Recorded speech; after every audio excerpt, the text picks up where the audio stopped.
The click of the deadbolt was not a sound of security, but the starting pistol for a nightmare that had been years in the making. For 9 years, the world believed Leo was a hollow shell of a child, a silent observer trapped behind a wall of developmental stillness. But the moment his parents' car vanished into the thick coastal fog of Blackwood Bay, the silence didn't just break, it shattered. Evelyn Thorne stood in the foyer of her Victorian home, her 68-year-old hands trembling slightly as she adjusted the collar of her wool cardigan. She had spent the last decade watching her grandson grow in a silence so profound it felt like a physical weight in the room. Her son Marcus and his wife Serafina had just departed for an anniversary voyage across the Atlantic, leaving Leo in her care for 10 days. Evelyn loved the boy with a fierce protective ache, but she also feared the exhaustion that came with his needs. She turned to look at the boy, expecting to see him rocking in his usual rhythmic, detached fashion near the window. Instead, she found him standing perfectly still, his spine straight, his gaze piercing through her with an intelligence that felt like a cold current of water. "Grandmother, you must not drink the tea she prepared for you," the boy said. His voice was melodic, precise, and possessed a chilling maturity that belonged to someone decades older. Evelyn felt the blood drain from her face, her heart hammering against her ribs like a trapped bird. She reached for the doorframe to steady herself, convinced for a fleeting second that the dementia she had been so afraid of had finally claimed her mind. The boy stepped toward her, his movements fluid and purposeful, completely shedding the clumsy, uncoordinated persona he had worn since infancy. He told her that his mother had been plotting this for a very long time, and that the tea in the kitchen was the final piece of a very dark puzzle. The shock was a physical blow. Evelyn stared at Leo, her mind racing to reconcile the non-verbal child she had bathed and fed with the articulate strategist standing before her. She asked him how this was possible, how he could have remained silent for so long. Leo took her hand, his grip firm and reassuring, and led her toward the kitchen. He explained that his silence was the only shield he had. He told her that Serafina had threatened to make her disappear if he ever breathed a word to the doctors or to his father. He had been a prisoner in his own home, playing a part to keep the only person who truly loved him alive. They entered the kitchen, where a neat row of silver-foiled tea packets sat on the granite countertop. Serafina, with her polished exterior and predatory grace, had been so insistent about these special herbal blends. She had claimed they were designed to help Evelyn with the cognitive fog and memory lapses that had plagued her for the last 2 years. Evelyn looked at the kettle, the water still warm from her earlier attempt to make a cup, and felt a wave of nausea. She realized then that the fog wasn't a symptom of aging, it was a weapon. Leo began to explain the mechanics of the deception. He had spent years observing, listening through vents, and reading over Serafina's shoulder when she thought he was lost in a trance. He had discovered that his mother was a woman of infinite greed and zero conscience. She saw Evelyn's estate, the sprawling coastal property, and the substantial family trust as her rightful inheritance, and Evelyn was merely an obstacle to be removed with clinical precision. He told his grandmother that Serafina had been microdosing her for months using a combination of sedatives and synthetic compounds that mimicked the early stages of Alzheimer's. The complexity of the betrayal was staggering. Evelyn sat at the kitchen table, her eyes filling with tears of rage and sorrow. She thought of her son Marcus and wondered how he could be so blind. Leo's face darkened when his father was mentioned. He told her that Marcus wasn't a villain, but he was a coward who preferred the comfort of Serafina's lies to the difficult reality of his son's condition. Serafina had convinced Marcus that Evelyn was failing, and Marcus, softened by his own professional failures and midlife insecurities, had allowed himself to be led toward the inevitable conclusion that his mother needed to be institutionalized. Leo reached into the pocket of his small trousers and pulled out a crumpled piece of paper. It was a printout from a hidden file on Serafina's laptop detailing a schedule of administration for the next 10 days. The doses were triple what they had been previously. Serafina intended for Evelyn to have a fatal cardiac event or a catastrophic fall while they were safely in the middle of the ocean. The cruise wasn't a vacation, it was an alibi. The boy's bravery was the only thing keeping Evelyn from collapsing into despair. He had spent his entire childhood as a ghost gathering evidence and waiting for the right moment to strike back. He told her they had exactly 9 days to dismantle Serafina's life before the ship docked and she returned to finish her work. Evelyn realized that her grandson wasn't just a survivor, he was a sentinel. As the first evening descended upon Blackwood Bay, the house took on a different character. The shadows seemed longer, the air thicker with the weight of the secrets now out in the open. Evelyn and Leo spent hours talking, a lifetime of missed conversations compressed into a single night. He told her about the books he had read in secret, the languages he had picked up from the television, and the way he had learned to map the house's acoustics to know exactly where Serafina was at all times. He described the psychological torture Serafina had inflicted upon him. When the house was empty of guests, she would mock his silence, calling him a broken toy and a burden. She would describe in detail how she was going to spend Evelyn's money once the old woman was gone, talking to him as if he were a piece of furniture because she was so certain of her control over him. Leo had fueled his intellect with his hatred for her, turning his mind into a weapon of pure logic. The next morning, Evelyn felt a strange, rediscovered sharpness in her mind. By refusing the tea for even 24 hours, the initial haze began to lift. She contacted an old friend, a retired forensic toxicologist named Dr. Aris Thorne, who lived a few towns away. She didn't dare use the house phone, fearing Serafina might have installed a recording device. Instead, she and Leo walked to a public library where Evelyn made the call from a burner phone Leo had managed to secure months ago by saving loose change he found under couch cushion. Dr. Aris was a man of few words and immense intellect. When Evelyn explained the situation, there was a long silence on the other end. He didn't ask if she was sure. He knew Evelyn Thorne was not a woman prone to hysterics.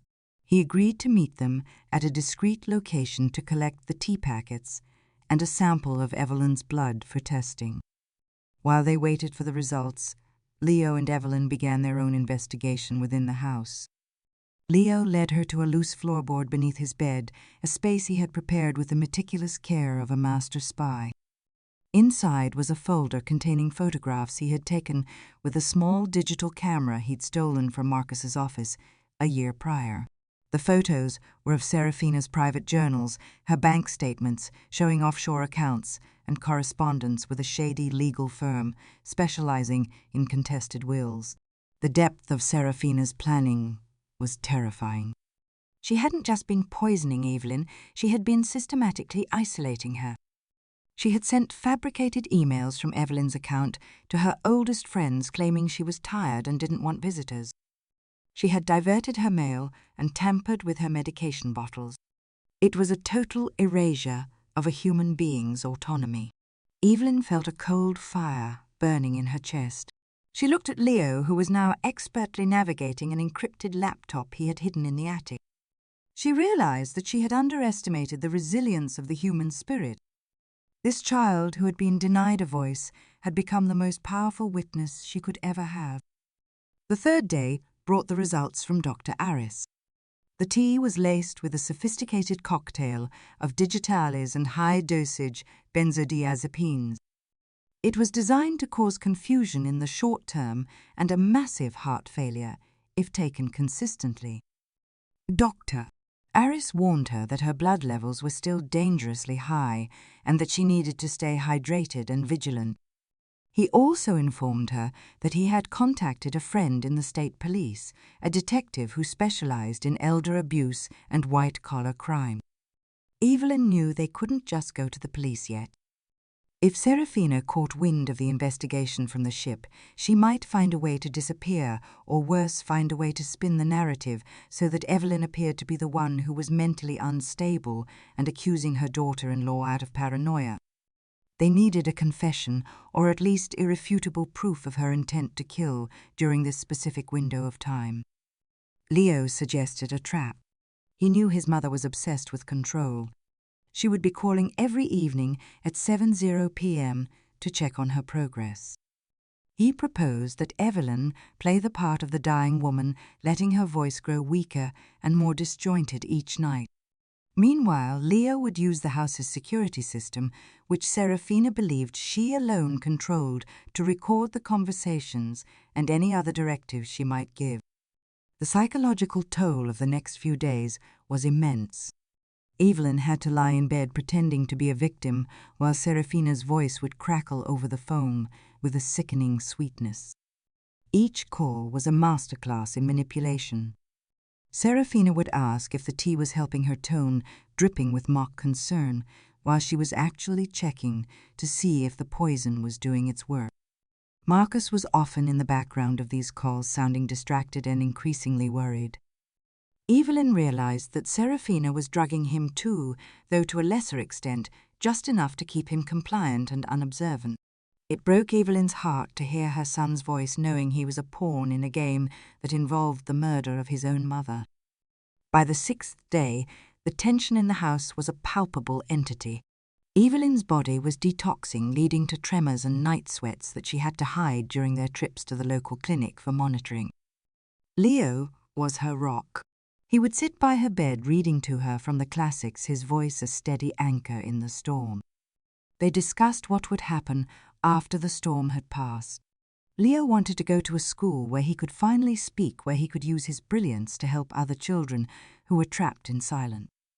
Evelyn promised him that they would find a way.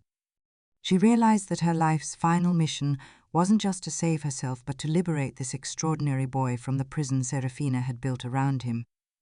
On the 8th day, the plan took a dangerous turn. A knock came at the door. It was a representative from a private assisted living facility, a place known more for its high walls and high fees than its quality of care. The man claimed that Serafina had arranged for an emergency assessment of Evelyn, stating that her condition had deteriorated so rapidly that she was no longer safe in her own home. Evelyn and Leo hadn't anticipated this. If Evelyn was taken to the facility, the plan was over. They would medicate her there, and she would never leave. Leo acted with a speed that left Evelyn breathless. He grabbed a tablet and typed a message into a text-to-speech app he used for his public persona. He met the man at the door, playing the role of the frightened, mute child, and handed him a note supposedly written by Evelyn, stating she was resting and would not see anyone without her lawyer present. The man was persistent, but Leo's performance was flawless. He channeled all the frustration of his 9 years of silence into a display of agitated distress that made the representative uncomfortable. The man eventually left, promising to return with the police for a welfare check. They had less than 24 hours. Evelyn contacted her lawyer, a sharp-witted woman named Clara Vance, who had been a family friend for decades. Claire arrived within the hour, accompanied by the detective Dr. Aris had mentioned. In the safety of Evelyn's study, Leo finally stood up and spoke. The sight of the non-verbal child delivering a concise evidence-backed presentation on his mother's criminal activities was enough to leave even the most seasoned detective speechless. Leo showed them the recordings, the photographs, and the financial records. He explained the chemical composition of the tea and the psychological tactics Serafina had used to keep him quiet. The detective, a man named Miller, was visibly shaken by the cold-blooded nature of the crime. He told Evelyn that they had enough to obtain an arrest warrant, but they wanted to catch Serafina in the act of returning, thinking she had succeeded. The final night was the longest of Evelyn's life. She lay in her bed, the house filled with plainclothes officers hidden in the shadows. The fog outside was so thick it seemed to swallow the world whole. Leo sat on the floor in the corner of her room, his eyes wide and unblinking. He was no longer the silent boy. He was the witness waiting for the truth to be heard. At dawn, the sound of a car crunching on the gravel driveway signaled the end of the beginning. Marcus and Serafina were back. Evelyn heard the front door open. She heard Serafina's voice sharp and commanding, telling Marcus to wait in the car while she checked on his mother. Serafina wanted the discovery to be her own, a moment she could choreograph to maximize her role as the grieving, dutiful daughter-in-law. The footsteps on the stairs were rhythmic and confident. Serafina entered the bedroom, her face a mask of practiced sorrow. She approached the bed, her hand reaching out to touch Evelyn's shoulder. "It's over, Lucinda," Serafina whispered, her voice devoid of its usual honey. "You can let go now. It's better for everyone this way, especially for that poor, broken boy." Evelyn opened her eyes. The clarity and strength in her gaze were like a physical blow to Serafina, who stumbled back, her breath hitching in her throat. "I'm not going anywhere, Serafina Evelyn," said her voice resonant and steady. "And Leo is anything but broken." From the corner of the room, Leo stood up. He looked at his mother, his expression one of profound pity rather than hatred. "The tea was a bit bitter, Mother," he said. "But the truth is much harder to swallow." Serafina turned to flee, but Detective Miller and his team were already in the doorway. The handcuffs clicked into place with a finality that seemed to echo through the entire house. Marcus came running up the stairs, his face a mask of confusion and horror as he saw his wife being led away. The weeks that followed were a blur of legal proceedings, medical evaluations, and media scrutiny. The story of the silent savior and the poisoned estate captivated the public, but inside the Thorne house, the focus was on healing. Marcus was forced to confront the magnitude of his own negligence. He entered intensive therapy and began the slow, painful process of trying to earn back his son's trust. Evelyn remained firm, but compassionate. She didn't cast him out, but she made it clear that her primary loyalty was now and forever to Leo. Leo bloomed like a desert flower after rain. He began attending a specialized school for gifted children where his intellect was finally given the space to soar. He became an advocate for children's rights and a vocal supporter of elder protection programs. The boy who had spent 9 years in silence now had a voice that the world couldn't stop listening to. One evening, nearly a year after the arrest, Evelyn and Leo sat on the porch, watching the sun dip below the horizon of Blackwood Bay. The air was clear, the fog of the past replaced by the golden light of the present. "Grandmother," Leo said, looking out at the water, "do you think people are born with that kind of darkness in them, like her?" Evelyn thought for a long moment, watching a lone sailboat navigate the distance. "I think darkness is a choice we make when we stop seeing others as human beings, Leo. She chose to see us as obstacles. You chose to see us as worth saving. That choice is what makes us who we are." Leo nodded, leaning his head against her shoulder. "I'm glad I found my voice." "I'm glad you let me hear it," Evelyn whispered, holding him close. The lesson of their ordeal was one that Evelyn carried with her for the rest of her days. She realized that the most dangerous silence isn't the absence of speech, but the absence of empathy. She learned that age does not equate to weakness, and that childhood does not equate to ignorance. The bond they had forged in the crucible of betrayal was unbreakable, a testament to the power of the truth to illuminate even the deepest shadows. Evelyn Thorne lived to see Leo graduate from university at the top of his class. She saw him become a man of integrity and courage, a man who never forgot the weight of the secrets they had shared. She understood then that her life hadn't been defined by the years of decline she had feared, but by the moment of awakening her grandson had gifted her. As she sat in her garden, the scent of lavender and salt air filling her lungs, she realized that every human being has a story that deserves to be heard. Some stories are told in whispers, some in shouts, and some in the profound, courageous silence of a child who waits for the right moment to speak. But the most important stories are the ones where love triumphs over greed, where the truth cuts through the fog, and where we find the strength to protect those who cannot protect themselves. The Victorian house on the bay was no longer a place of shadows. It was a beacon, a home filled with the sound of laughter, debate, and the constant beautiful music of two people who had found their way back to each other.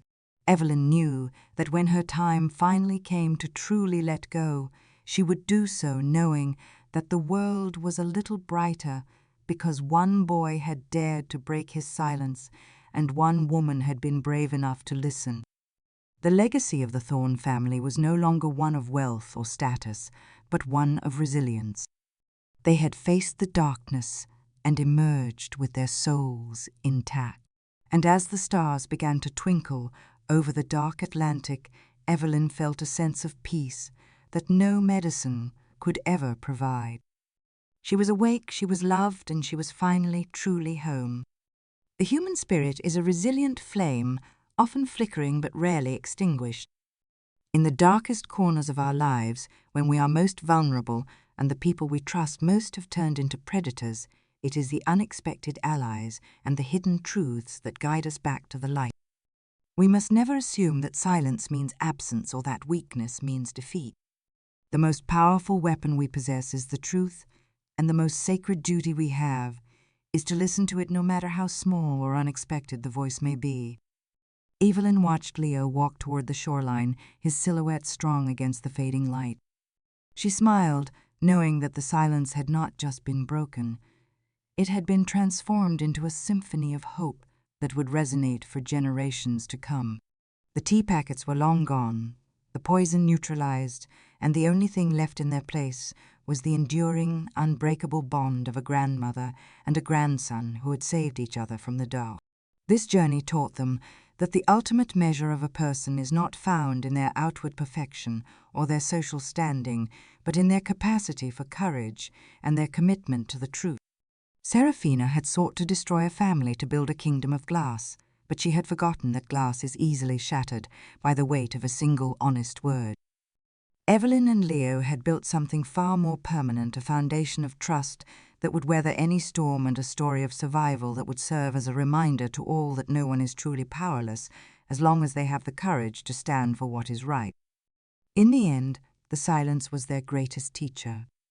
It taught them to listen with their hearts, to observe with their souls, and to speak only when the words could change the world. And as the night fully embraced Blackwood Bay, the echoes of their victory remained a gentle whisper in the wind, telling anyone who cared to listen that even in the deepest silence there is always a voice waiting to be found.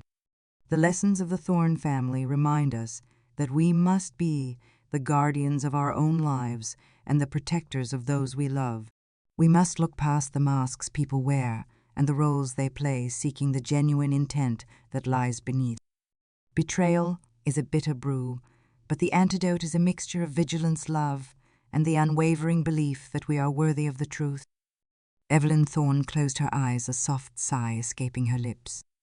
She was tired, but it was the healthy exhaustion of a life well lived and a battle well won. She listened to the waves crashing against the rocks, a rhythmic reminder of the constant moving force of life. She was no longer afraid of the fog.